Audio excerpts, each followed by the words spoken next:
श्री सद्गुरुदेव भगवान की जय। बोले भागवत भगवान की जय। आवो प्रेम અને ભાવથી ભગવાનની સ્તુતિ કરીએ. करारविन्दे न पदारविन्दं मुखारविन्दे विनिवेशयन्तं. गाइए. करारविन्दे न पदारविन्दं मुखारविन्दे विनिवेशयन्तं. वटस्य पत्रस्य पुटेशयानं बालं मुकुन्दं मनसा स्मरामि. वटस्य पत्रस्य पुटेशयानं बालं मुकुन्दं मनसा स्मरामि. श्री कृष्ण गोविन्द हरे मुरारे, हे नाथ नारायण वासुदेव. श्री कृष्ण गोविन्द हरे मुरारे, हे नाथ नारायण वासुदेव. जिह्वे पिबस्वामृतमेत देव, गोविन्द दामोदर माधवेति. जिह्वे पिबस्वामृतमेत देव, गोविन्द दामोदर वासुदेव. श्री राधे.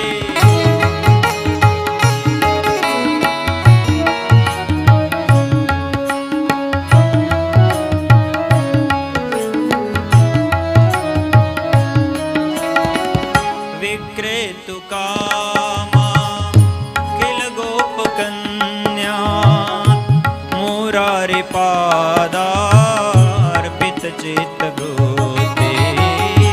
विक्रेतु कामा किल गोपकन्या, मुरारि पादार्पित चित्तवृत्ति. दद्यादिकं मोहवशादवोच, गोविन्द दामोदर माधवेति.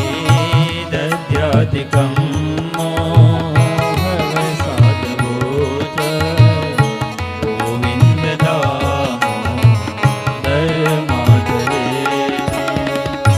गृहे गृहे गोपवधू कदम्बा, सर्वे मिलित्वा समवाप्य योगम्. गृहे गृहे गोपवधू कदम्बा, सर्वे मिलित्वा समवाप्य योगम्. पुण्यानि नामानि पठन्ति नित्यं, गोविन्द दामोदर माधवेति. पुण्यानि नामानि पठन्ति नित्यं, गोविन्द दामोदर माधवेति.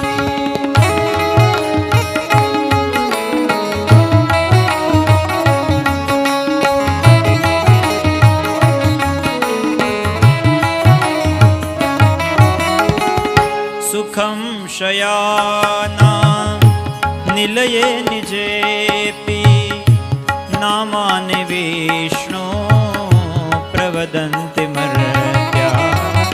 सुखं शयाना निलये निजेपि, नामानि विष्णो प्रवदन्ति मर्त्या. ते निश्चितं तन्मयतां व्रजन्ति, गोविन्द दामोदर माधवेति. ते निश्चितं तन्मयतां व्रजन्ति,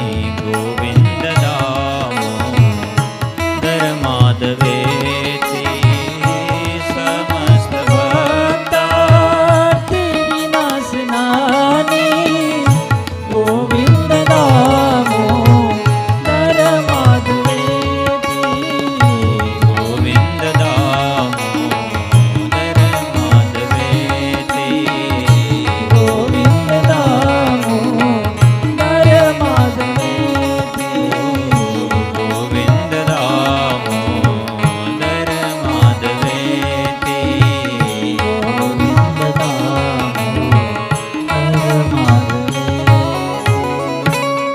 ગોવિંદ માધવ સ્તોત્ર પ્રેમથી પાઠ જે કરે દામોદર દયાદાની સહેજે ગોલોક સંચરે. શ્રી શુક ઉવાચ કામસ્તુ વાસુદેવાંશો દગ્ધઃ પ્રાગરુદ્રમન્યુના દેહોપપત્તયે ભૂયસ તમેવ પ્રત્યપદ્યત. સ એજાતો વૈદર્ભ્યામ કૃષ્ણવીર્યસમુદ્ભવઃ પ્રદ્યુમ્ન ઇતિ વિખ્યાતઃ સર્વતો નવમઃ પિતુઃ.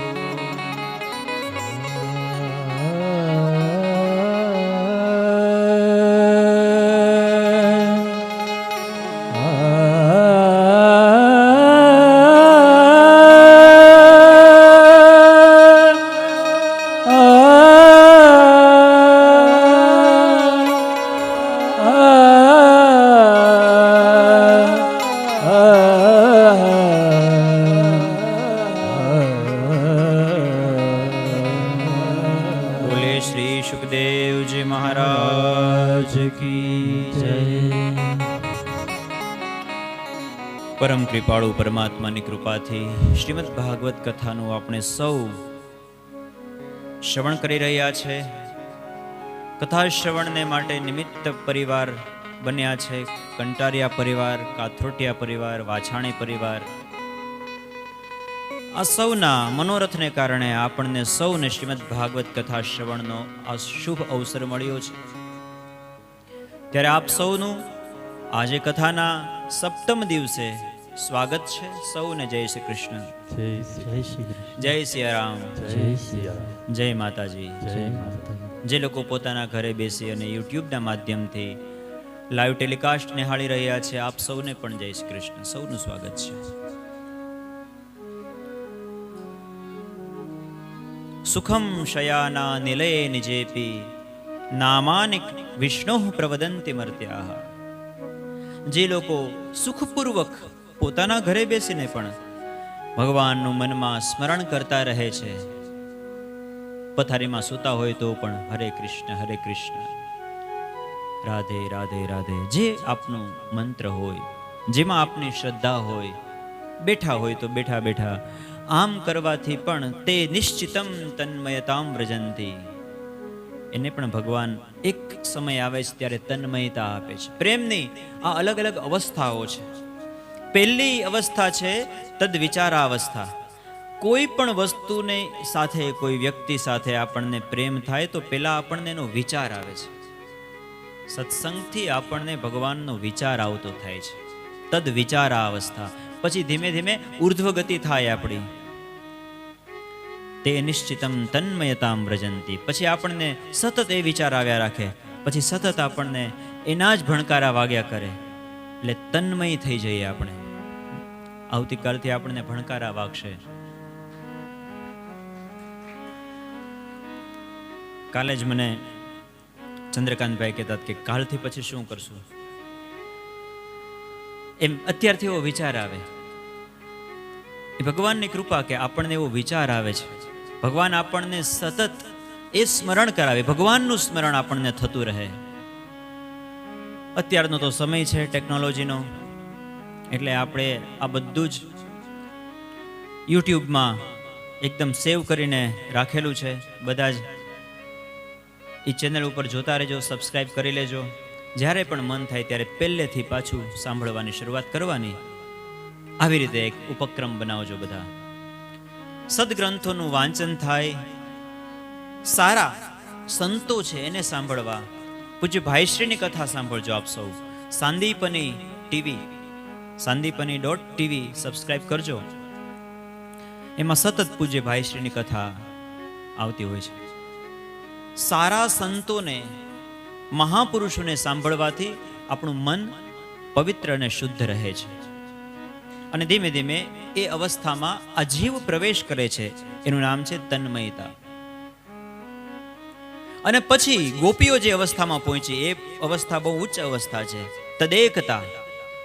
પછી જીવ અને શિવની એકતા થઈ જાય. ભગવાન રાસમાં ગોપીઓને સ્થાન આપે છે. પણ શરૂઆત તો શ્રવણથી જ થાય છે, અને કથાનો સાર પણ ભગવાનનું નામ જ છે. એટલા માટે સુખમ શયાના નિલયે જેપી નામાને વિષ્ણુ પ્રવદંતિ મર્ત્યા. જીહવે સદૈવમ ભજ સુંદરાણી નામાની. હે જીહવા, આવા સુંદર ભગવાનના નામ છે એનું સ્મરણ કર. ભગવાનના વિવાહની કથા આપણે ગઈકાલે જોઈ. ભગવાનના રૂકમિણીજી સાથે વિવાહ થયા છે. પછી તો માધવપુરમાં વિધિ વિધાનથી વિવાહ થયા. એટલા માટે આજે પણ માધવપુરમાં મેળો ભરાય છે, ભગવાનના વિવાહનો ઉત્સવ ઉજવાય છે. હવે તો એ આખો કાર્યક્રમ સરકારી કાર્યક્રમ, કારણ કે સરકાર એવા જે ઐતિહાસિક મેળાઓ છે, જેમ કે તરણેતરનો મેળો હોય, જુનાગઢનો મેળો હોય, માધવપુરનો મેળો હોય, બહુ સુંદર ભવ્ય આયોજન થાય છે. લગભગ 3 દિવસનો એ કાર્યક્રમ હોય છે. દ્વારકાધીશના વિવાહ સંપન્ન થયા. પછી ભગવાનના વંશમાં સાક્ષાત કામદેવ ભગવાનનો દીકરો થઈને આવ્યા છે. આ કામદેવ શા માટે ભગવાનનો દીકરો થઈને આવ્યા? તો એની કથા છે કે જ્યારે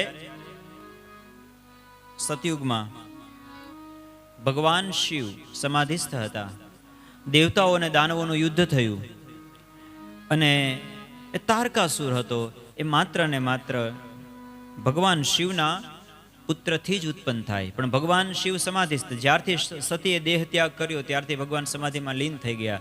એટલે ફરી પાછા હવે ભગવાનના વિવાહ થાય. ભગવાન સમાધિમાંથી પેલા ઉઠે, પણ ભગવાનને ઉઠાડે કોણ? દેવતાઓ હિંમત નથી કરતા. ભગવાન શિવની સમાધિ તોડાવી મતલબ મૃત્યુને નિમંત્રણ આપવું. કોઈ હિંમત નથી કરતા. બધાએ કામદેવને કહ્યું કે કામદેવ તમે કંઈક કરો. કામદેવે કહ્યું કે બીજા બધા ઋષિમુનિઓની સમાધિ તોડાવવા તો મને મોકલો છો, પણ અહીંયા પણ જરાક તો શરમ રાખો, મરવાનું કયો છો તમે મને. પણ પછી કામદેવને વિચાર આવ્યો કે સમષ્ટિના કલ્યાણ માટે જો કદાચ મૃત્યુ સ્વીકારવું પડે તો પણ કંઈ વાંધો નહીં. અને પછી કામદેવ તૈયાર થાય છે, અને કામદેવ સૌરભ પલ્લવ મદનું બિલોકા એક વૃક્ષમાં સંતાય અને ભગવાન શિવ પર એક મદન પ્રહાર કરે છે. ભગવાન ત્રીજું નેત્ર ખોલે છે, અને ભગવાનનું નેત્ર ખોલતાની સાથે કામદેવ બળીને ભસ્મ થઈ જાય છે.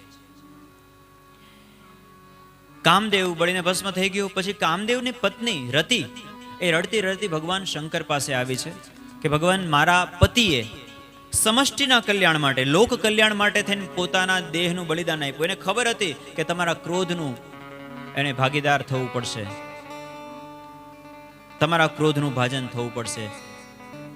પણ ભગવાન, મારો શું વાંક? હું પતિ વગરની થઈ ગઈ, કૃપા કરીને મને મારો પતિ પાછો આપો. ત્યારે ભગવાન શિવ કહે છે કે રતિ, તું ચિંતા ન કર. જ્યાં સુધી તારો પતિ સદેહ નથી ત્યાં સુધી એનું નામ અનંગ રહેશે.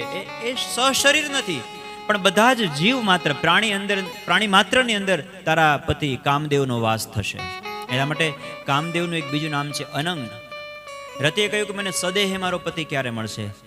ત્યારે ભગવાન શિવ કહે છે કે જબ જદુવંશ કૃષ્ણ અવતારા, જબ જદુવંશ કૃષ્ણ અવતારા, જબ જદુવંશ કૃષ્ણ અવતારા,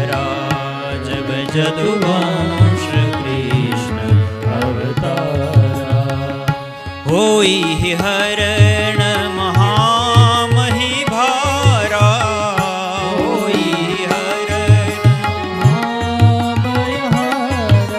યદુવંશની અંદર જ્યારે ભગવાન કૃષ્ણનો જન્મ થશે, આ પૃથ્વીનો ભાર ઉતારવા માટે ભગવાન જ્યારે કૃષ્ણાવતાર લેશે, ત્યારે ભગવાન કૃષ્ણના પુત્ર સ્વરૂપે તને તારો પતિ સદેહે પ્રાપ્ત થશે.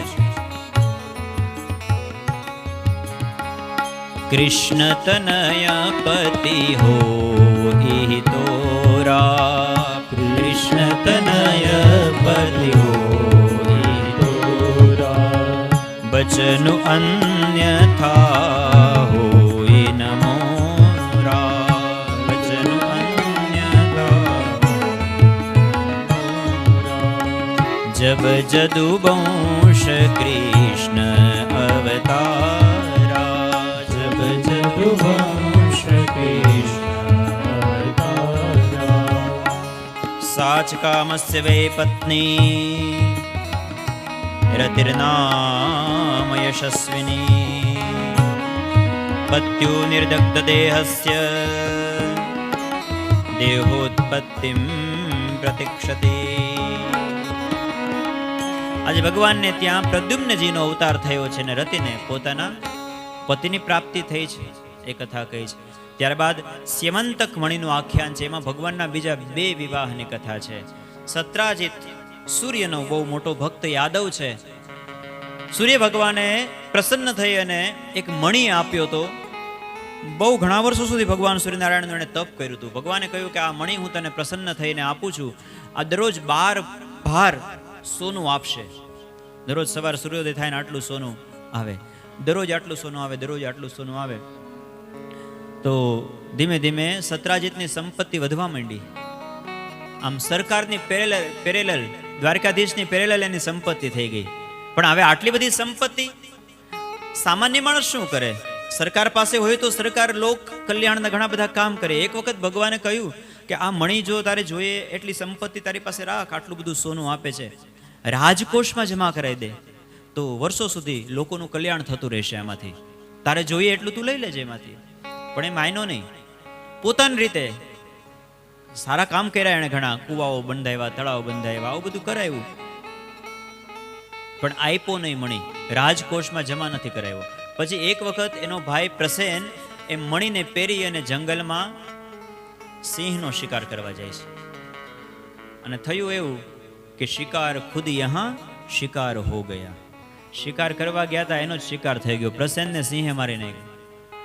સિંહને એમ કે આ કંઈક ખાવાની વસ્તુ છે, મણિ ચમકતો હતો, સિંહની પાસે મણિ હતો. પણ પછી ખબર પડી કે આમાં આપણું કંઈ કામ છે નહીં, આ આપણા કંઈ કામનો છે નહીં મણિ. અને એમાં એક રીંછ જોઈ ગયું સિંહ પાસે આ મણિ. રીંછને એમ થયું કે આ મણિ હું લઈ લેવાની પાસે. તો રીંછનું અને સિંહનું યુદ્ધ થયું. રીંછ જીતી ગયું, સિંહનું મૃત્યુ થયું. આ રીંછ એટલે જાંબુવાન. જાંબુવાનજી એને થયું કે આ કંઈક ખાવાની વસ્તુ. પછી ખબર પડી કે આ કંઈક ખાવાની વસ્તુ નથી, આ આપણા કંઈક કામની નથી, આ તો મનુષ્યોના કામની છે. આપણે શું કરવું સંપત્તિને? પણ એને થયું કે લાવ મારી દીકરી માટે લઈ જાઓ. એટલે જાંબુવાનની દીકરી જાંબુવતી, એને રમવા માટે આપી દીધું. ગુફામાં હતી. આ બાજુ સત્રાજીત એને એવી અફવા ફેલાવી ગામમાં કે દ્વારકાધીશે એક વખત મારી પાસે મણિ માંગેલો, મેં ન આપ્યો, એટલે એના મારા ભાઈનું કાવતરાથી જંગલની અંદર એનો વધ કરાવી નાખ્યો ને મણિને ચોરી લીધો. ભગવાન દ્વારકાધીશ ઉપર આળ આવ્યું છે. ભગવાનને એમ થયું કે આ તો ખોટું કહેવાય, મારે જોતો હોય તો હું લઈ શકતો હતો યુદ્ધ કરીને, પણ મેં તો એને ખાલી વિનંતી કરી હતી. પણ તેમ છતાંય જ્યાં સુધી લોકોને સાચી સત્ય ઘટના ખબર નહીં પડે એટલા માટે મારે જ કંઈક કરવું પડશે. ભગવાન પોતે વનમાં ગયા છે. પ્રસેનની એનું શવ મળ્યું છે. ત્યાંથી થોડા આગળ ગયા તો સિંહનો મૃતદેહ મળ્યો છે. ત્યાંથી આગળ ગયા જ ભગવાન ઇન્વેસ્ટિગેશન કરે છે કે થયું શું. અને પછી રીંછના પગલે પગલે ચાલતા ચાલતા ગયા ભગવાન ગુફાની અંદર. તો એક રીંછની દીકરી જાંબુવતી એ મણીથી રમે છે. ભગવાન એની પાસે માગે છે, એ આપતી નથી. પછી ભગવાન એનો હાથ પકડીને ખેંચે છે તો ચીસા ચીસ કરી મૂકે છે પેરી રીંછડી. એટલે એવામાં જાંબુવાન આવે છે. જાંબુવાન સાથે ભગવાનનું યુદ્ધ થાય છે. ઘણા સમય સુધી યુદ્ધ થાય છે.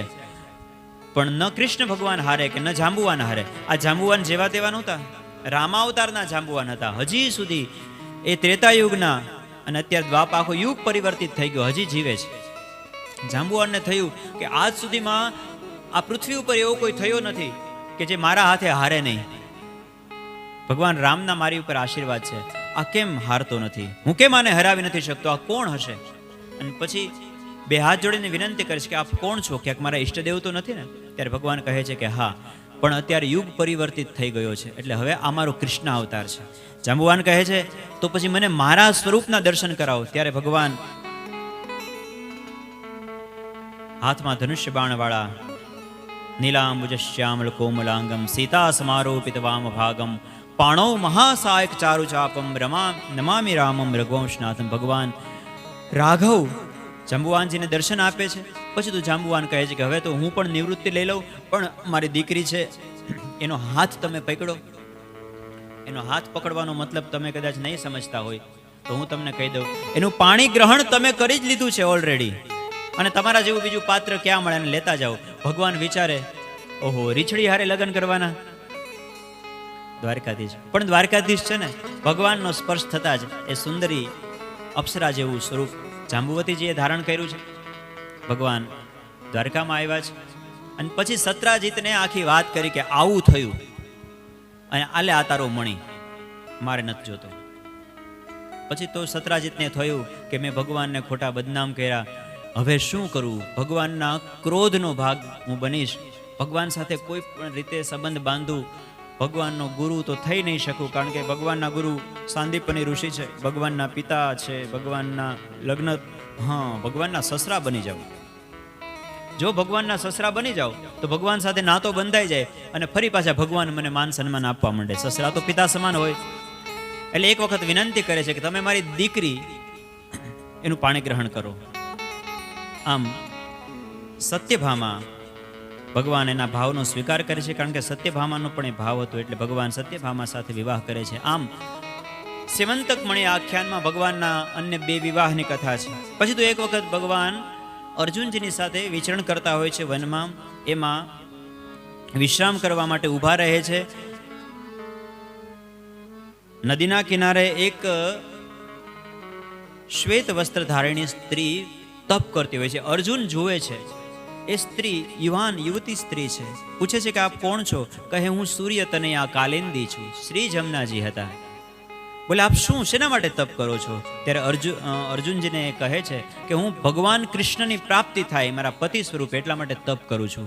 અર્જુને કહ્યું તો પછી તપ તમારું પૂર્ણ થયું, સફળ થયું, કારણ કે ભગવાન મારી સાથે જ છે. હમણાં જ હું ભગવાનને વિનંતી કરું છું. ભગવાનને વિનંતી કરી છે કે ભગવાન કૃપા કરો, તમારા માટે જ તપ કરે છે. અને ભગવાન શ્રી યમુનાજીને સ્વીકાર કરે છે, એ કથા કહી છે. ત્યારબાદ સત્યા, ભદ્રા, લક્ષ્મણા, મિત્રવૃંદા, આમ ભગવાનના 8 મુખ્ય વિવાહોની કથા છે. અષ્ટધા પ્રકૃતિ સાથે ભગવાનના વિવાહ થાય છે. આ પ્રકૃતિ છે એ ભગવાનની સેવિકા છે. ભૂમિ, રાપો, નલો, વાયુ, ખમ, મનોબુદ્ધરેવ ચ અહંકાર ઇતિ યમ્મે ભિન્ના પ્રકૃતિરષ્ટધા. આ સમગ્ર પ્રકૃતિ છે એ ભગવાનની જ સેવા કરે છે. જે કંઈ પણ છે એ ભગવાને જ બનાવેલું છે. આપણે પુષ્પ તોડી અને ભગવાનને સમર્પિત કરીએ છીએ. એ પુષ્પ આપણે થોડા બનાવ્યા છે, એ તો ભગવાને જ ખીલવ્યા છે. આપણે ભગવાનનો અભિષેક કરીએ છીએ જળથી, તો એ જળ આપણે થોડું બનાવ્યું છે, એ જળ ભગવાને જ વરસાવ્યું છે. ભગવાનની જ વસ્તુ છે બધી. આપણે માત્ર નિમિત્ત બની અને ફરી પાછું ભગવાનના ચરણોમાં સમર્પિત કરીએ છીએ. તેરા તુજકો અર્પણ ક્યા લાગે મેરા, એ ભાવ વૈષ્ણવો હંમેશા પોતાના હૃદયમાં રાખે છે. અહંકાર ના આવે, આ મારું નથી, ભગવાન તારું જ છે. પછી ભગવાનનો સુંદર ગૃહસ્થાશ્રમ છે. નરકાસુર નામનો એક અસુર છે, એણે 16,100 રાજકન્યાઓને કેદ કરી છે. ભગવાનને સમાચાર મળે છે, ભગવાન નરકાસુરનો વધ કરે છે અને 16,100 કન્યાઓને મુક્ત કરાવે છે. અને કહે છે ભગવાન કે હવે તમે તમારા પિતાના ઘરે જાઓ. ત્યારે બધી જ કન્યાઓ ભગવાનને વિનંતી કરે છે કે ભગવાન, આ નરકાસુર નામનો રાક્ષસ છે, એ અમારું અપહરણ કરીને લઈ આવ્યો, અમને બંદી ગૃહમાં કેટલો સમયથી રાખી છે. હવે અમે ઘરે જાશું તો અમારો સમાજ સ્વીકાર નહીં કરે. ભગવાને વિચાર્યું કે આટલી બધી કન્યાઓ છે, સમાજ જો સ્વીકાર નહીં કરે તો સમાજ દૂષિત થશે. સ્ત્રી સુદુષ્ટાસુ વાર્ષ્ણેય જાયતે વર્ણશંકર. ભગવાન ધર્મના સ્થાપક છે, ભગવાન ધર્મના રક્ષક છે. ભગવાન એ બધાની વિનંતીનો સ્વીકાર કરે ને ભગવાન એ બધાનો સ્વીકાર કરે છે. આમ 16,108 ભગવાનની પટરાણીઓ થાય છે. ઘણા લોકો ભગવાનના દાખલા આપે કે ભગવાને આટલા બધા લગ્ન કર્યા, તો આપણને શું વાંધો 2-3 લગ્ન કરવામાં? પેલા એકને હરખી રીતે સંભાળો. ગાંઠિયા ખાવા આવવું હોય, ભજીયા ખાવા આવવું હોય તો પરમિશન મળે ત્યારે અવાય છે, નકર પ્રોગ્રામ થઈ જાય કેન્સલ. એક સરખી રીતે સંભાળી નથી શકતા. અને ભગવાન, જો માણસને કંઈક એવું કરવું હોય ને ત્યારે ભગવાનનું નામ દે કે ભગવાને રાસલીલા કરી હતી, તો આપણને કરવામાં શું વાંધો છે? ભગવાનનું નામ લઈને રાસ રમો, પણ રાસ લીલા ન કરો. એ ભગવાન છે. ઈશ્વરાણામ વચઃ સત્યમ. ભગવાનની વાણી છે એનું અનુસરણ કરવાનું છે. ભગવાને જે કર્યું છે એ નહીં કરવાનું. ભગવાને કર્યું છે એ નહીં કરી શકો. ભગવાને તો પેલા ગિરિરાજને ધારણ કર્યા છે. તમે તમારા 2 થેલા તો ઉપાડો. રેલવે સ્ટેશન ઉપર કુલીને તરત યાદ કરીએ છીએ કે અમારા થેલા ઉપાડી લ્યો. અને બહુ ભગવાને કર્યું એ કરવાનું મન થતું હોય તો ભગવાને સૌથી પહેલા જન્મતા વેત ઝેર પીધું. એક વખત ચાખી જોવાનું કે આપણાથી સહન થાય છે કે નહીં, અને પછી જીવતા રહીએ તો ભગવાને જે કર્યું છે એ કરવાનો પ્રયાસ કરવાનો. ભગવાને જે કર્યું છે એ નથી કરવાનું, ભગવાને જે કહ્યું છે તે કરવાનું છે. ભગવાને ગીતાનું ગાન કર્યું છે કે આમ કરો. ભગવાન રામનું ચરિત્ર છે એ અનુસરણીય છે. ભગવાન રામે જે કર્યું છે તે કરવાનું છે. ભગવાન રામે ભાઈ ભાઈનો કેવો પ્રેમ હોય, પતિ પત્નીનો કેવો પ્રેમ હોય, પિતા પુત્રનો કેવો પ્રેમ હોય, રાજા અને પ્રજાનો કેવો પ્રેમ હોય, એ ભગવાન રામે આદર્શ મર્યાદા પુરુષોત્તમ થઈ અને જીવન જીવી બતાવ્યું છે કે માણસે જીવન જીવવું હોય તો આવું જીવન જીવવું. કે મૃગ મારી રામ મઢુલી આવ્યા ને ન મળે સીતાનાર. કે મૃગ મારી રામ મઢુલી આવ્યા ને ન મળે સીતાનાર. હે સીત એમ ઉચારે, હે સીત એમ ઉચારે. મળજો એવો ભરથાર, બનુ પતિ તો બનુ એવો, હતો સતી સીતને જેવો. બનુ પતિ તો બનુ એવો, હતો સતી સીતને જેવો. બનુ પતિ તો બનુ એવો, હતો સતી સીતને જેવો. ભાવનગરના દિવાન બહુ સુંદર બજા પ્રભાશંકર પટણીએ સુંદર અલગ અલગ ઉદાહરણો, રામાયણના પાત્રો એક એક ઉદાહરણ આપ્યું છે. બનુ પિતા તો બનુ એવો, પુત્ર વિયોગે પ્રાણ તજ્યા એણે. મને મળજો એવો તાત, બનુ પિતા તો બનુ એવો, હતો રઘુનાથને જેવો. ભાઈ કેવો હોય, પિતા કેવા હોય, પુત્ર કેવા હોય, એ બધા ઉદાહરણો રામાયણ. એટલા માટે ભગવાન રામનું ચરિત્ર અનુસરણીય છે, અનુકરણીય છે. રામાદિવત વર્તિતવ્યમ એવું શાસ્ત્રોમાં લખ્યું છે, ન રાવણાદિવત. નહીતર 4 વેદ ભણ્યો, બ્રાહ્મણના કુળમાં જન્મ થયા છતાંય રાક્ષસ કહેવાણો. એટલા માટે એના જેવું આચરણ ન કરવું જોઈએ, રામ જેવું આચરણ કરવું જોઈએ. ભગવાન કૃષ્ણ જે કરે છે એ બધું કોઈ ન કરી શકે, કારણ કે એ ભગવાન છે, યોગેશ્વર છે. એટલા માટે એ લીલામાં બધું કરે છે, પણ ભગવાને જે કહ્યું છે એ કરવાનું છે. દ્વારકાધીશના 16,108 પટરાણીઓ અને બધાના એક શહ 10 પુત્રાહ બબુવ. એકના 10 દીકરાઓ. હવે કરો હિસાબ, 16,108 ગુણ્યા 10. આટલો તો ભગવાનનો પોતાનું પર્સનલ ફેમિલી, પોતાનું જ એકલાનું, ભાઈનું નહીં, બલરામજીનું અલગ. અને ઈ યાદવો જેની સંખ્યા ગણી ન શકાય, એટલા યાદવો, એટલા શક્તિશાળી. તો વિચારો એ પોતાના પરિવારના, જેમ તમારો 3 પરિવાર ભેગા થયા છે, કેકેવરી પરિવાર, અને આટલો સમુદાય, તો એનો પરિવાર કેવડો હશે. અને એ કઈ નિશાળમાં ભણવા જતા હશે? એના માટે તો એક યુનિવર્સિટી દ્વારિકામાં અલગ જ હશે ને એ સમયે. એટલા માટે દ્વારકાધીશની લીલા અદ્ભુત છે. દ્વારકાધીશની તો વાત જ ન થાય કે ઓખો તો દુનિયાથી નોખો કહેવાય, દ્વારિકાના દેવની તો વાત જ ન થાય. ગાઓ. ઓખો તો દુનિયાથી નોખો કહેવાય, રાજભાઈ લખ્યું છે. દ્વારિકા દેવની તો વાત જ ન થાય. એ મારી મીઠુડી ધરતીના મીઠા ભગવાન, દરિયાના ફળિયામાં દીઠા ભગવાન. મીઠુડી ધરતીના મીઠા ભગવાન, મીઠા ભગવાન. અરે ઓખો તો દુનિયાથી નોખો કહેવાય, મારા દ્વારિકાના દેવની તો વાત જ ન થાય.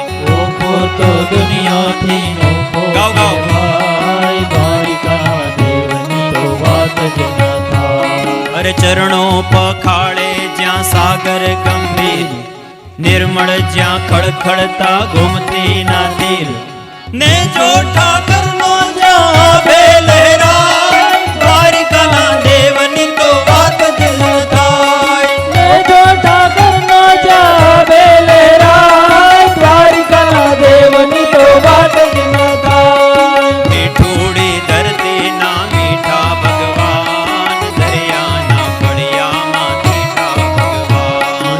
જય દ્વારકાધીશ, જય દ્વારકાધીશ, જય દ્વારકાધીશ. ઓખો તો દુનિયાથી નોખો કહેવાય, મારા દ્વારિકાના દેવની તો વાત જ ન થાય. ઓખો તો દુનિયાથી નોખો કહેવાય, દ્વારિકાના દેવની તો વાત જ ન થાય. અરે પહેલા જ્યોતિર્લિંગ દાદા છે શિવ, જેની કૃપાથી છે જગના હર જીવ. નાગેશ્વર ઘોડાની મૂર્તિ દર્શાય, દ્વારિકાના દેવની તો વાત જ ન થાય. નાગેશ્વર ઘોડાની મૂર્તિ દર્શાય, જય નાગેશ્વર, જય નાગેશ્વર. અરે ઓખો તો દુનિયાથી નોખો કહેવાય, દ્વારિકાના દેવની તો વાત જ ન થાય. ઓખો તો દુનિયાથી નોખો કહેવાય, દ્વારિકા દેવની તો વાત જ ન થાય. અરે સનાતન ધર્મના જય હો. સારા કામ થાય, દેવની તો વાત જ ન થાય. સનાતન ધર્મના સારા કામ થાય, ભારતમાં જો હવે ભગવો લહેરાય, મારા સનાતન ધર્મના સારા કામ થાય, ભારતમાં જો હવે ભગવો લહેરાય. સનાતન ધર્મના નોખો કહેવાય, દ્વારિકા દેવની તો વાત જ ન થાય. અરે અયોધ્યામાં રાઘવનું મંદિર બંધાય, સનાતન ધર્મનો જય સિયારામ, જય સિયારામ, જય સિયારામ. ઓખો તો દુનિયાથી નોખો કહેવાય, દ્વારિકાના દેવની તો વાત જ ન થાય. ઓખો તો દુનિયાથી નોખો કહેવાય, દ્વારિકાના દેવની તો વાત જ ન હે થાય. મારા દ્વારિકાના દેવની તો વાત જ ન થાય. મારા દ્વારિકાના દેવની તો વાત જ ન થાય. એટલા માટે દ્વારકાધીશ ભગવાન છે, અને બધા ચાલી ચાલીને પછી ગમે એ હોય તો પણ એ ચાલીને પદયાત્રા કરીને દ્વારકાધીશ પાસે જાય. માગો 20 અને જય દ્વારકાધીશ. એક વખત માગી તો જુઓ. અરે માગો નહીં તો એ આપશે. એક વખત એના રસ્તે ચાલી તો જુઓ. દ્વારકાધીશની તો વાત જ ન થાય. એની દિવ્ય લીલાઓ છે, એનું સુંદર મજાનું વર્ણન કર્યું છે. ભગવાનનો ગૃહસ્થાશ્રમ. એક વખત તો નારદજીને એમ થયું કે આ ભગવાનનું બધું કેમ હાલતું હશે, કારણ કે નારદજીનો તો બહુ અનુભવ નહીં, ગૃહસ્થાશ્રમી નહીં. એટલે એક વખત પરીક્ષા કરવા માટે ગયા રૂકમણીજીના ઘરે. તો ભગવાન હિંડોળામાં રૂકમણીજી સાથે બેઠા છે. નારદજીને આવેલા જોઈને ભગવાને સ્વાગત કર્યું કે આવો આવો દેવર્ષિ, પધારો પધારો, ધન ગળી ધન ભાગ. સ્વાગત પૂજન કર્યું છે. પોતાના હિંડોળે નારદજીને બેસાડ્યા છે. અરે અચાનક આ બાજુ નીકળાતા કે અમારા ઉપર કૃપા કરી નારદજી. કહ્યું કે ના, બસ આમ થયું કે લાવો દ્વારકાધીશના દર્શન કરતો જાઓ, એટલે અહીંયાથી પસાર થયો તો આવી ગયો. બસ સારું સારું, ભોજન લઈને જાજો. બોલે નહીં નહીં, મારે હજી બીજા 2-5 કામ લઈને નીકળો છું, ફરી પાછો ક્યારેક આવીશ. એને એમ થયું કે હવે બીજી રાણી પાસે જાઓ. આવ્યા છે સત્યભામાના મહેલમાં. જય શ્રી કૃષ્ણ. ત્યાં તો સત્યભામાએ દરવાજો ખોલ્યો છે. કહ્યું છે દ્વારકાધીશ, તો જરાક દર્શન કરતો જાઓ. અરે પધારો પધારો નારદજી, બસ જો પૂજા પાઠ કરીને હમણાં ઊભા જ થઈ રહ્યા છે દ્વારકાધીશ, બોલાવું છું, બેસો આપ. અને ત્યાં તો પીતાંબર પહેરીને અંદરથી ત્રિપુંડ ને સુંદર મજાનું તિલક કરી અને દ્વારકાધીશ આવ્યા. અરે નારદજી પધારો પધારો, ધન ઘડી ધન ભાગ, આજ તમારું ઘર પવિત્ર થઈ ગયું, તમારા જેવા સંતોના પગલા પેડા. ફરી પાછા નારદજીના પાદ પ્રક્ષાલન કરીને આરતી કરીને સ્વાગત અર્ચન કર્યું છે. નારદજીને થયું કે આમાં ગુપ્ત રસ્તો લાગે છે. હું આવું એ પહેલા પહોંચી ગયા, સીસીટીવી કેમેરા ગોઠવા હશે કદાચ. નારદજીને થયું કે દ્વારકાધીશ છે ને હોશિયાર બહુ છે, એટલે પછી કે 100 મહેલોને ઠેકી અને સીધા બીજી એક રાણી હતા એના મહેલમાં ગયા. ત્યાં ગયા, જય દ્વારકાધીશ. મહેલનો દરવાજો ખોલ્યો. અરે પધારો પધારો નારજી, ભગવાને પોતે જ સ્વાગત કર્યું કે રે દેવર્ષિ તમે અમારે ત્યાં આવો આવો. જો આજે સારો દિવસ છે તો દાન પુણ્ય દક્ષિણા જે થાય એ કરતો તો સારું થયું, તમારા જેવા સત્પાત્ર આવ્યા, તમને થોડુંક દાન આપે, લેતા જાઓ. પછી નારદજીને થયું કે આ તો યોગેશ્વર છે, મારાથી ભૂલ થઈ ગઈ, પરીક્ષા કરવાનું. પણ ભગવાન અનેક અનેક સ્વરૂપે, જેમ ભગવાન રામ લંકાથી પાછા આવ્યા ને ત્યારે ભગવાન રામે વિચાર્યું કે હું પેલા કોને મળું. બધાને એમ થશે કે ભગવાનને 14 વર્ષ પછી આપણે જોઈએ છે, બધાનો એવો ભાવ છે. એટલે રામચરિત માનસમાં લખ્યું છે કે અમિત રૂપ પ્રગટે તેહિ કાલા, જથા જોગ મિલે સબહિ કૃપાલા. ભગવાન જેટલા લોકો હતા એટલા રૂપમાં પ્રગટ્યા છે અને બધાને એમ થયું કે ભગવાન આવીને સૌથી પહેલા મને મળ્યા છે, બધાને એમ લાગ્યું છે. એમ દ્વારકાધીશ તો યોગેશ્વર છે, ભગવાને એટલા રૂપ લીધા છે ને ભગવાનનો ગૃહસ્થાશ્રમ બહુ સારો ચાલે છે.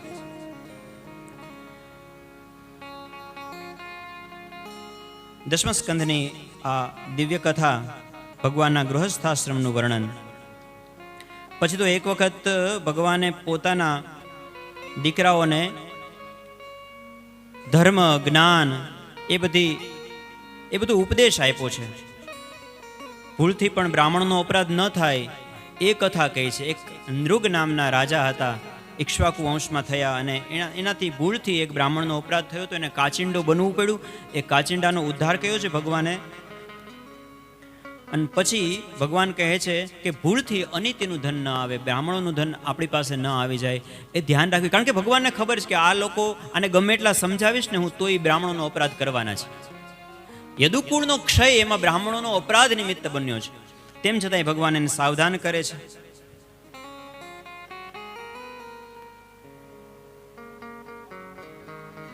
દાઉજી એક વખત પોતે ત્યાંથી ફરી પાછા ગોકુળમાં આવે છે.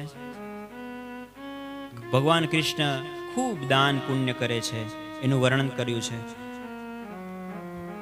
જરાસંઘનો વધ કરે છે ભગવાન, એ કથા કહી છે. પરીક્ષિત રાજા સુખદેવજી મહારાજને પ્રશ્ન પૂછે છે કે મેં સાંભળ્યું છે કે ભગવાનના એક મિત્ર હતા, ભગવાન સુદામા સાથે ભણતા હતા સાંદીપની ઋષિના આશ્રમમાં, તો એ સુદામાની કથા મને કહો. ત્યારે સુખદેવજી મહારાજ કહે છે કે હા, કૃષ્ણસ્યાસિત સખા કશ્ચિત બ્રાહ્મણો બ્રહ્મવિત્તમઃ વિરક્ત ઇન્દ્રિયાર્થેષુ પ્રશાત્મા તાંતાત્મા જીતેન્દ્રિયઃ. ભગવાન શ્રી કૃષ્ણના એક મિત્ર હતા, સખા હતા, જેનું નામ સુદામા હતું. ભગવાનના પરમ ભક્ત છે. એવા ભગવાનના ભક્ત કે આખો દિવસ ભગવાનની પૂજા કરે, ભજન કરે, ત્રિકાળ સંધ્યા કરે. પોરબંદરમાં રહેતા હતા. દ્વારકા પોરબંદરથી ઘણું નજીક થાય. દ્વારકાધીશ સોનાની નગરીનો રાજા, અને સખા તો એવા સખા કે બાલ્યાવસ્થામાં 1 મિનિટ પણ બંને નોખા ન પડતા. જ્યારે સાંદીપની ઋષિના આશ્રમમાં ભણતા ત્યારે હંમેશા ભેગા. અને સુદામા તો મોટા ભાઈની જેમ કૃષ્ણનું ધ્યાન રાખતા. સુદામા ઉંમરમાં મોટા હતા પણ બધી જ જગ્યાએ સાથે હોય. સુદામા બહુ ભણવામાં હોશિયાર હતા. નાની મોટી વાતો ભગવાનને ન સમજાણી તો સુદામા પાસેથી શીખી લેતા. આવા સુદામા, બ્રહ્મ તેજ એના લલાટ ઉપર ચમકતું. પણ પછી આ તો કર્મની ગતિ છે. સુદામા દ્વારકાધીશ સોનાની નગરીના રાજા છે. આજે દ્વારકાધીશ પાસે શું નથી, સાક્ષાત લક્ષ્મીજી એની સેવા કરે. 16,108 પટરાણીઓ છે. પણ સુદામાનું જીવન એકદમ સાદું છે, ઝૂંપડીમાં રહે છે. ઘણી વખત તો એના બાળકોને ખાવા માટે અન્ન પણ નથી હોતું, આવી પરિસ્થિતિ છે. સુદામાના પત્ની છે સુશીલાજી. સુશીલાજી વિનંતી કરે છે કે પતિદેવ, તમે કહેતા હોય કે દ્વારકાધીશ તમારા અંગત મિત્ર છે, ક્યારેક એના દર્શન કરવા તો જાઓ. સુશીલાજીને મનમાં એમ છે કે જો એના મિત્રને આ સુદામાની પરિસ્થિતિ ખબર પડશે ને તો કંઈક કૃપા કરશે, પણ એને ખબર જ ન હોય તો કેવી રીતે કૃપા કરે, એટલે એને મોકલવા માંગે છે. ત્યારે સુદામા કહે છે કે દેવી, હું ત્યાં જાઉં અને હું દ્વારકાધીશ પાસે માગું, હું મારા બે હાથ ફેલાવું તો તારી ખુદાઈ દૂર નથી, પણ હું માગું અને તું આપે એ વાત મને મંજૂર નથી. બાકી તો દ્વારકાધીશ દયાળુ છે, પણ દેવી મારો હાથ લાંબો ન થાય હો. કહ્યું કે પતિદેવ, હું તમને ક્યાં એમ કહું છું કે તમે માગવા જાઓ, પણ જાઓ તો ખરા. તમને એમ થતું નથી કે મારા મિત્રને મળું? બોલે થાય તો બહુ છે, ઘણી વખત એમ થાય છે કે મારા મિત્રને મળવા જાઉં, પણ રાજા પાસે જઈએ તો ખાલી હાથે તો જવાય નહીં. રાજાને આપવા માટે આપણી પાસે કંઈ છે નહીં કે હું શું લઈને જાઉં, ખાલી હાથે કેમ જવું? પાછું મારાથી નાનો છે. અરે તમે ચિંતા ન કરો પતિદેવ, તમે ખાલી સંકલ્પ કરો, તમારો સંકલ્પ ઠાકોરજી પૂરો કરે, કાલ સવારે શું લઈ જાઉં એ બધી તૈયારી હું કરી રાખીશ.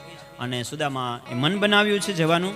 આ બાજુ સુશીલાજી થોડાક પૌવા આજુબાજુમાંથી લઈ આવ્યા અને પોટલી બાંધી અને સુદામાને લાકડીના છેડે બાંધી દીધી કે આ દ્વારકાધીશને ધરાવજો. સુદામાજી નીકળ્યા છે, એકદમ શુક્લકડી એનું શરીર છે. ધીમે ધીમે ધીમે ચાલતા ચાલતા પૌવાની પોટલી અષ્ટિકાએ લટકી, પૌવાની પોટલી અષ્ટિકાએ લટકી. અરે પૌવાની પોટલી અષ્ટિકાએ લટકી. પૌવાની પોટલી સુદામા ધીમે ધીમે લટકી. માર્ગે રવાના થયા છે. મનમાં મનમોહનને મળવાની ચટકી, મનમાં મનમોહનને મળવાની ચટકી. અરે મનમાં મનમોહનને મળવાની ચટકી. મનમાં મનમોહનને મળવાની ચટકી. સુદામા ભાવ વિભોર બની જાય છે રે. સુદામા ભાવ વિભોર બની જાય છે રે. સુદામા ભાવ વિભોર બની જાય છે રે. સુદામા ભાવ વિભોર બની જાય છે રે. જુઓ સુદામાજી દ્વારકામાં જાય છે. અરે જુઓ સુદામાજી દ્વારિકામાં જાય છે. અરે જુઓ સુદામાજી દ્વારકામાં જાય છે. અરે જુઓ સુદામાજી દ્વારિકામાં જાય છે. જી એના મનનો મહેરામણ છલકાય છે રે. એના મનનો મહેરામણ છલકાય છે રે. જુઓ સુદામાજી દ્વારકામાં જાય છે. અરે જુઓ સુદામાજી દ્વારિકામાં જાય છે. ધીમે ધીમે સુદામાજી ચાલ્યા જાય છે દ્વારકા ભણી. ધોમ તડકાનો સમય છે, બપોરનો સમય થયો છે. પૈદલ યાત્રા કરવી એમ સાવ નજીક નથી, દ્વારકા ઘણું દૂર છે. હાલીને જાય છે, ખબર નહીં ક્યારે હું પહોંચીશ. સુદામાનું શરીર અસ્થિ માત્ર, હાડકા જ ખાલી છે અને એક પોતળી ફાટેલ તૂટેલ જૂની ધોતી પહેરી છે. અંગ ઉપર એકમાત્ર વસ્ત્ર છે. આવા સુદામા જાણે બહુ મોટી ઉંમર થઈ ગઈ હોય એવા લાગે છે. અને કહેવાય છે કે ધોમ તડકાને કારણે સુદામાને રસ્તામાં મૂર્છા આવી જાય છે, મૂર્છિત થઈ જાય છે ને સુદામા પડી જાય છે, બેભાન થઈ જાય છે. દ્વારકાધીશને ચિંતા થાય છે કે મારો મિત્ર મને મળવા માટે નીકળો અને મારા સુધી પહોંચી શકશે કે નહીં, ચિંતા થઈ. એટલા માટે ગરુડજીને આજ્ઞા આપી કે સુદામાને ખબર ન પડે એવી રીતે એને ઉપાડીને દ્વારકાના પટાંગણમાં, દ્વારકાના પાદરની અંદર સુદામાને પધરાવી દો. ગરુડજીએ યોગ માયાના બળે સુદામાજીને દ્વારકા સુધી પહોંચાડી દીધા. સુદામાની આંખો ખુલી. એને થયું કે કેટલુંક હજી દ્વારકા આઘું હશે. વટે માર્ગું નીકળતા હતા. પૂછ્યું કે ભાઈ દ્વારકા હજી કેટલુંક આઘું છે? કહ્યું કે ગોરબાપા તમે બસ દ્વારકા પૂગી ગયા, જો સામે એ દ્વારકાધીશનું મંદિર દેખાય. અને જ્યાં આમ સુદામાએ જોયું ત્યાં તો ધોળી ધજા ફરફરે ને જોતા હૃદય. વાહ મારો દ્વારકાધીશ, ખબર ન પડવા દીધી ક્યારે પૂગી ગયો. જોતા હૃદય ઠરે. ધોળી ધજા ફરફરે ને જોતા હૃદય ઠરે. થોડી ધજા ફરફરે જોતા હૃદય હે ગુરુ સેવાથી સિદ્ધિ પમાય છે રે. હે ગુરુ સેવાથી સિદ્ધિ પમાય છે રે. સુદામા વિચારે કે એણે ગુરુની સાચી સેવા કરી એટલે આજે દ્વારકાનો રાજા બન્યો છે.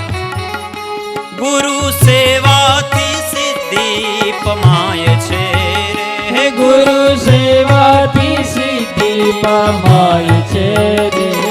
જુઓ સુદામાજી દ્વારકામાં જાય છે હરે રે. જો સુદામાજી દ્વારિકામાં જાય છે. ધીમે ધીમે ચાલતા ચાલતા સુદામા દ્વારકાના મુખ્ય પ્રવેશ દ્વાર સુધી પહોંચ્યા છે. દ્વારપાળો રોકે છે. Security checking. રાજા પાસે આમ નામ થોડું જવાય. કોણ છો? અપોઇન્ટમેન્ટ લઈને આવ્યા છો? રાજાને આમ નામ થોડા મળી શકાય. કેટલા કામ હોય રાજાને, દ્વારકાધીશને. તમે કોણ છો ને ક્યાંથી આવ્યા? આ પોટલીમાં શું લઈ આવ્યા? કોણ છો ને ક્યાંથી આવ્યા? પોટલીમાં શું લઈ આવ્યા? કોણ છો ને ક્યાંથી આવ્યા? પોટલીમાં શું લઈ આવ્યા? કોણ છો ને ક્યાંથી આવ્યા? પોટલીમાં શું લઈ આવ્યા? શું લાવ્યા છો? સિક્યુરિટી ચેકિંગ થાય છે બધું. સુદામાએ કહ્યું કે હું દ્વારકાધીશનો પરમ મિત્ર છું. એટલે બધા ચોકીદારો પહેરેદારો હસવા માંડ્યા કે હા, દ્વારકાધીશ તો હાવ નવરા ને, એટલે તમારા જેવા જ મિત્રો હોય ને. વસ્ત્ર સાજુ નવો મળે અને જોતા હૃદય બળે. વસ્ત્ર સાજ નવ મળે જોતા હૃદય બળે. વસ્ત્ર સાજુ નવ મળે અને જોતા હૃદય બળે. વસ્ત્ર સાજ નહીં મળે જોતા હૃદય બળે. અમે સાંદીપની ઋષિના આશ્રમમાં સાથે ભણતા, પછી નોખા પેડા તે પેડા આજ સુધી મેળા નથી. વાતું સાંભળી, માનવામાં આવતું નથી, પણ એક પહેરેદાર હતો. એને થયું કે લાવ ને દ્વારકાધીશને સમાચાર તો આપું, કાં હા પાડશે ને કાં ના પાડશે. અરે ભાઈ, તમારી કૃપા, જરાક સમાચાર આપો તો ખરા. એને સમય હોય તો મળીશ, નહીતર હું અહીંથી પાછો જતો રહીશ, પણ સમાચાર તો આપો, હું અહીંયા સુધી આવ્યો છું. અને કહેવાય છે કે એક પહેરેદાર છે, દ્વારકાધીશ સુધી જાય છે. મહેલમાં ભગવાન સોનાના હિંડોળે ઝૂલતા હોય છે. પટરાણીઓ ભગવાનને હિંડોળા નાખતી હોય છે. ભગવાને પીળું પીતાંબર ધારણ કર્યું છે, મોર મુકુટ ધારણ કર્યા છે. નોકર ચાકર દાસ દાસી ભગવાનની સેવામાં તન્મય છે. જય દ્વારકાધીશ, જય દ્વારકાધીશ.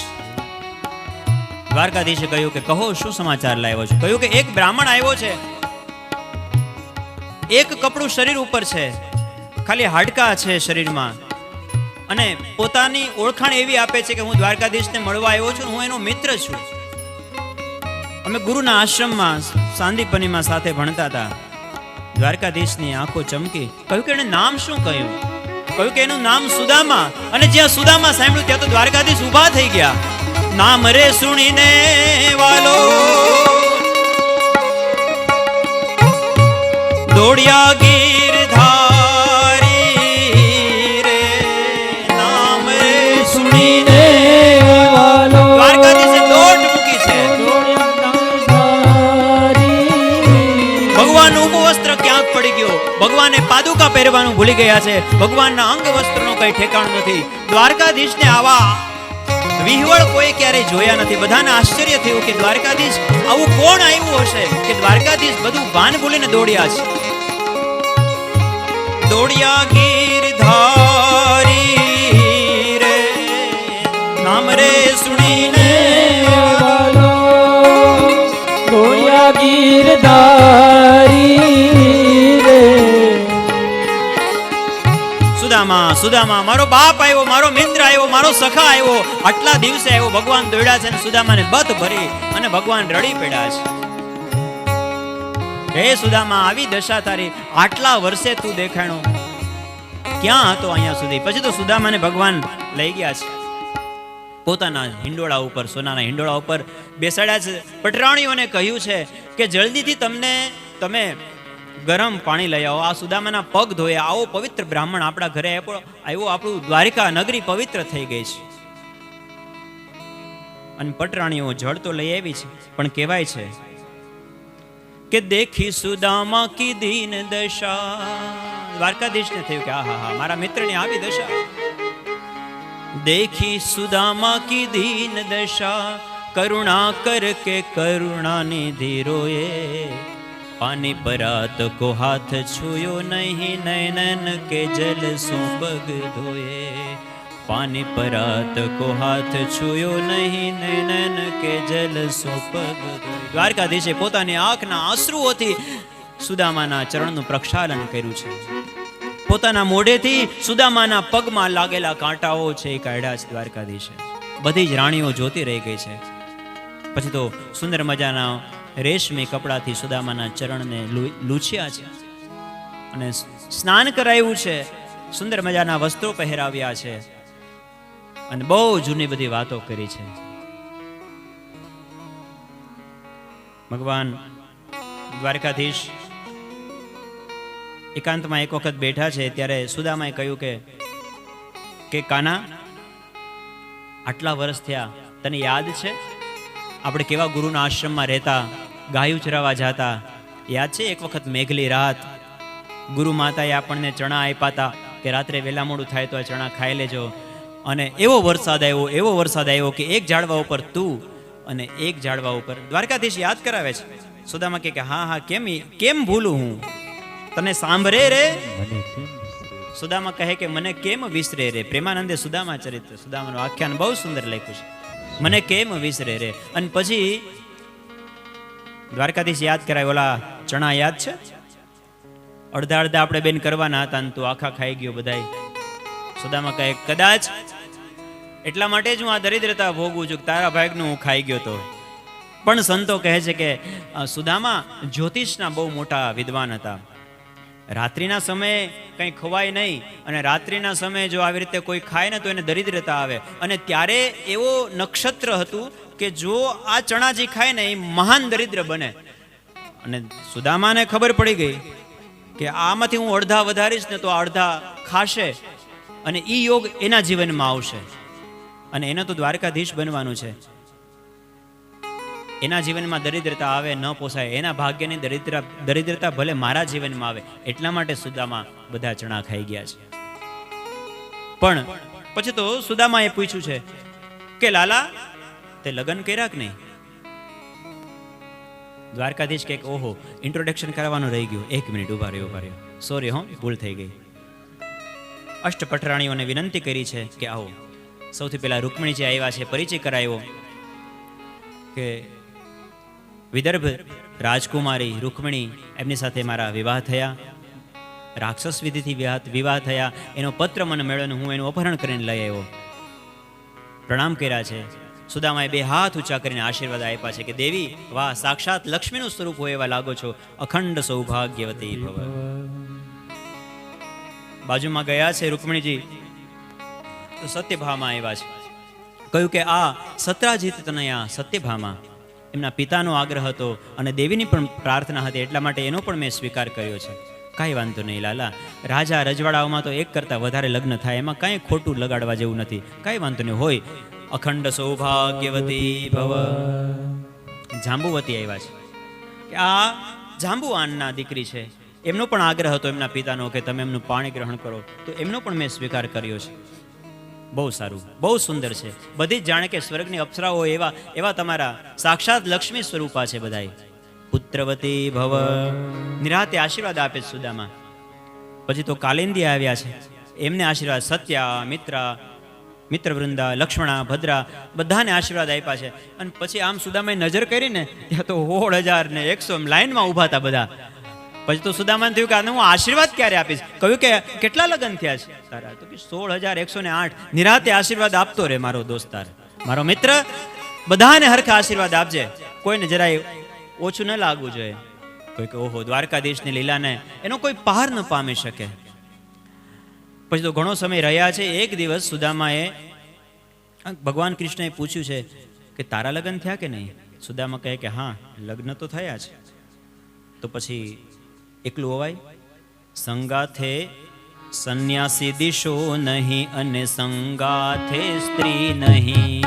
સંન્યાસી દિશો નહીં અને સંગાથે સ્ત્રી નહીં. સંન્યાસી દિશો નહીં અને સંગાથે સ્ત્રી નહીં. સંન્યાસી દિશો નહીં, સંગાથે સ્ત્રી નહીં. તમને જોતા તો વાલ વધી જાય છે. તને જોતા તો વાલ વધી જાય છે. જુઓ સુદામાજી દ્વારિકામાં જાય છે. અરે જો સુદામાજી દ્વારિકામાં જાય છે. સુદામાએ કહ્યું કે મારા લગ્ન થયા છે, મારા બાળકો પણ છે. બોલે તું કરે જ શું? વ્યવસાયમાં શું કરો અને કેમ જગ વિચરો. વ્યવસાયમાં શું કરો ને કેમ જગ વિચરો. વ્યવસાયમાં શું કરો અને કેમ જગ વિચરો. શું વ્યવસાયમાં શું આજીવિકા શું કરો છો? જગ વિચરો. તમારું પરિવાર કેમ પોષાય છે રે? તમારો પરિવાર કેમ પોષાય છે રે? સુદામાજી દ્વારિકામાં જાય છે. અરે જો સુદામાજી દ્વારિકામાં જાય છે. સુદામા કહે છે કે વ્યવસાયમાં તો એવું છે કે મને કરવાનું તો ઘણું મન થાય. ગુરુજી આપણને બધું શીખવ્યું છે. હું કોઈકને ભણાવું, હું ક્યાંક નોકરી કરું, આવું બધું મન થાય, પણ મને ટાઈમ નથી રહેતો. દ્વારકાધીશે કહ્યું, ઓહો એટલો બધો વ્યસ્ત છો, સમય જ નથી રહેતો? બોલે નહીં. બોલે તું કરે છે શું? બોલે સવારની પ્રાતઃ સંધ્યા કરું, જપ કરું, એનું તર્પણ કરું, હોમ કરું, આ બધું કરું ને ત્યાં મધ્યાહન સંધ્યાનો સમય થઈ જાય. બપોરની સંધ્યા કરું, એના જપ કરું, એના હોમ કરું. તદ્દશાંશ તર્પણમ તદ્દશાંશ હોમ, એ બધી વિધિ વિધાન ગુરુજીએ શીખવ્યું, એ બધું કરું. અને ત્યાં સાંજનો સમય થઈ જાય, આખો દિવસ આમાં જ પૂરો થઈ જાય છે. સ્વામી ત્રિસંધ્યા કરું અને હરિહરનું ધ્યાન ધરું. સ્વામી ત્રિસંધ્યા કરું અને હરિહરનું ધ્યાન ધરું. સ્વામી ત્રિસંધ્યા કરું ને હરિહરનું ધ્યાન ધરું. સ્વામી ત્રિસંધ્યા કરું અને હરિહરનું ધ્યાન હે ધરું. એમાં આખો દિવસ વહી જાય છે રે. એમાં આખો દિવસ વહી જાય છે રે. જુઓ સુદામાજી દ્વારિકામાં જાય છે. અરે જો સુદામાજી દ્વારિકામાં જાય છે. સુદામાની એ દિનચર્યા જાણીને દ્વારકાધીશની આંખોમાં અશ્રુ આવી જાય છે. કેવો મારો પરમ ભક્ત છે. અને બ્રાહ્મણનું ધન વિદ્યારૂપી ધન છે, એ જ બ્રાહ્મણનું શ્રેષ્ઠ ધન હોય છે. વિપ્રો વૃક્ષ તસ્ય મૂલમ ચ સંધ્યા વેદા શાખા ધર્મ કર્માણિ પત્રમ તસ્માન મૂલમ યત્નતો રક્ષણીયમ છિન્ને મૂલે નૈવ શાખા ન પત્રમ. પછી ભગવાન કહે છે કે મારા ભાભીએ કઈ મોકલું છે કે આમનામ ખાલી હાથે આવ્યો છો? સુદામા કહે કે ના ના, તારી ભાભી કંઈક લઈ જવાનું કહેતી હતી, પણ હું એને કીધા વગર આમને નીકળી ગયો. શરમ આવે છે કે આ પૌવા આ સોનાના મહેલમાં દ્વારકાધીશ રહે અને હું કેમ આવા પૌવા આપું? પણ ભગવાન જાણી ગયા છે કે કે દિવસનો કંઈક છુપાવીને, ઓશિકા નીચે છુપાવીને સૂઈ જાય છે, કંઈક તો એની પાસે છે. અને ભગવાન ઝપટ મારી અને સુદામા પાસેથી પૌવાની પોટલી હતી એ છીનવી લે છે. ઓહો, આ તું ઈ ઉંમરમાં ચોર હતો, મારા ચણા ખાઈ ગયો ને આજે તારે આ પૌવા એકલા ખાઈ જવા છે, મારાથી છુપાવે છે, પણ હવે હું તને એવી રીતે એકલાને નહીં ખાવા દઉં. અને ભગવાને એક મુઠ્ઠી પૌવા ખાધા ને ત્યાં તો પોરબંદરમાં જ્યાં સુદામાનું ઝૂંપડું હતું ત્યાં મોટા મોટા સોનાના મહેલો ઊભા થઈ ગયા છે. પ્રભુએ પૌવા હર્યા ને ભક્તને તો ભૂપ કર્યા. પ્રભુએ પૌવા હર્યા ને ભક્તને તો ભૂપ કર્યા. પ્રભુએ પૌવા હર્યા ને ભક્તને તો ભૂપ કર્યા. પ્રભુએ પૌવા હર્યા ને ભક્તને તો ભૂપ કર્યા. એના જીવરાજ પીતાંબર ગુણ ગાય છે રે. એના જીવરાજ પીતાંબર ગુણ ગાય છે રે. અરે જુઓ સુદામાજી દ્વારિકામાં જાય છે. હરે જો સુદામાજી દ્વારિકામાં જાય છે. અરે જુઓ સુદામાજી દ્વારિકામાં જાય છે. દ્વારિકામાં જાય